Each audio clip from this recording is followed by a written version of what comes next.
ایک بھائی نے پوچھا کہ واش روم میں فریشنر یا اسپرے وغیرہ لگانا صحیح ہے یا نہیں، کیونکہ سنا ہے کہ ان سے جنات اٹریکٹ ہوتے ہیں، مائل ہو جاتے ہیں، کیا حکم شرع ہوگا؟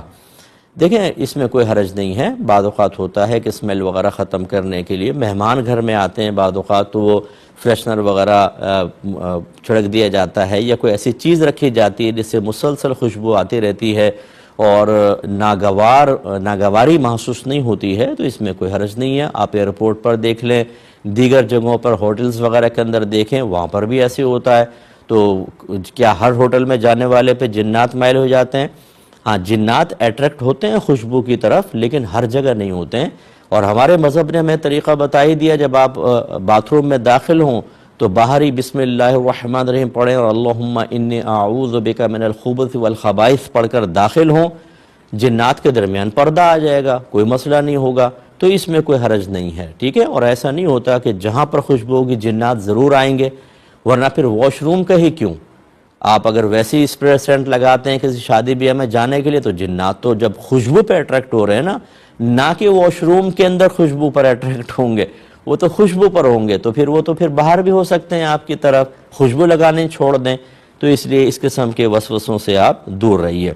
یہ بھی ایک رسم عورتوں میں قائم ہے کہ جس سال انتقال ہو، اس کے بعد جب پہلی مرتبہ یہ 15ویں کی شب آتی ہے تو اس کو عرفہ کا دن کہتے ہیں، اور اس میں عورتیں تعزیت کرنے کے لیے جمع ہوتی ہیں۔ اگر تعزیت نہ کریں تو بڑے فتنے کا خوف ہوتا ہے۔ دیکھیں، یہ بھی ایک جاہلانہ رسم ہے۔ نبی کریم صلی اللہ علیہ وسلم کا فرمان تو یہ ہے کہ تعزیت 3 دن تک ہے۔ اب بتائیں، نبی کا کہنا مانے کہ ان لوگوں کا کہنا مانے؟ گویا کہ نبی کریم صلی اللہ علیہ وسلم نے 3 دن کے بعد پھر غم کو تازہ کرنے والے عمل سے منع کر دیا ہے، کیونکہ تعزیت سے غم تازہ ہوتا ہے۔ ہاں، فقہا نے ضرور فرمایا اگر کوئی یہاں موجود نہیں تھا، کہیں باہر تھا، وہ دیر سے یہاں پر پہنچا، جیسے امریکہ سے UK سے آیا ہے کسی کے انتقال پر، تو وہ 3 دن کے بعد بھی تعزیت کر سکتا ہے کہ وہ ٹھیک ہے۔ لیکن جو یہیں کے رہنے والے ہیں وہ اگر 3 دن کے بعد تعزیت کریں گے تو یہ سخت مکروہ ہے کہ غم کو ابھارنا ہے۔ تو 1 سال بعد پھر تعزیتیں کرنا جا کر یہ بالکل غلط رسم ہے، اس کو ختم کرنا چاہیے۔ اور اگر آپ کے بس میں تو اس میں بالکل شامل نہ ہو، چاہے کوئی ناراض ہو، اس میں ناراض ہونے دیں، یہ کوئی ایسی بڑی بات نہیں ہے۔ اور یہ عرفہ کا دن بنایا ہوا ہے، پتہ نہیں کیا کیا اس میں پکاتی ہیں خواتین، یہ بھی پکاؤ وہ بھی پکاؤ، 7 قسم کے کھانے ہوں گے اور یوں ہوگا وہ ہوگا، یہ سب خرافات ہیں۔ ہمارا مذہب اسلام اس کی تعلیم نہیں دیتا ہے۔ خرافات اس اعتبار سے میں عرض کر رہا ہوں۔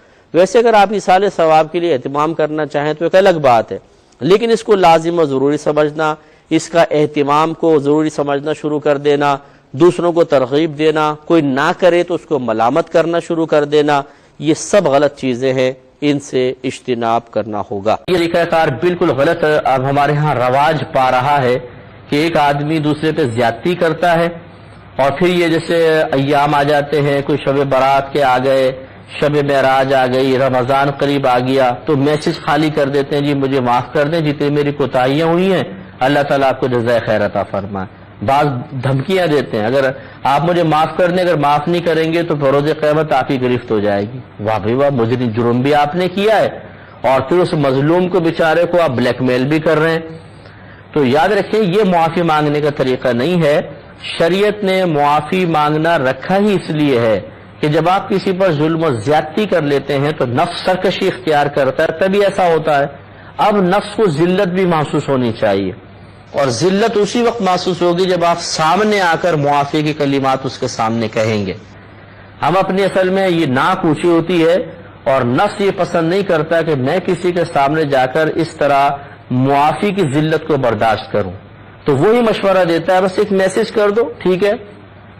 سامنے معافی مانگنا اور میسج پہ معافی مانگنا زمین آسمان کا فرق ہے، میل پر معافی مانگنا زمین آسمان کا فرق ہے۔ ہاں، اگر ایسا ہے آپ باہر کے ملک میں ہیں، وہ دوسرے ملک میں ہیں، جانا ممکن نہیں، ملاقات ممکن نہیں، تو پھر بھی کم از کم کال تو کر سکتے ہیں نا۔ 50 لوگوں کو کال کرتے ہیں تو کال کر کے پھر معافی مانگے، اور اگر کال بھی نہیں ہو سکتی مثال کے طور پہ چلیں، پھر اس قسم کے ذرائع اختیار کر لیں، ورنہ کال ضروری ہونی چاہیے تاکہ آپ اس پہ بولیں، سامنے لائیو اس سے معافی طلب کریں۔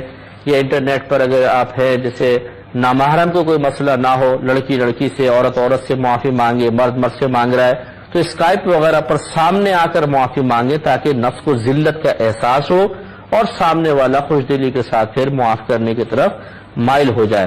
لیکن یہ جو آج کل ہم نے طریقہ جاری کر دیا ہے، یہ غلط طریقہ ہے کہ پورے سال یا پوری زندگی دکھ پہنچاؤ، تکلیف پہنچاؤ اور اس کے بعد ایک میسج کر دیجیے ہمیں معاف کر دیجیے گا۔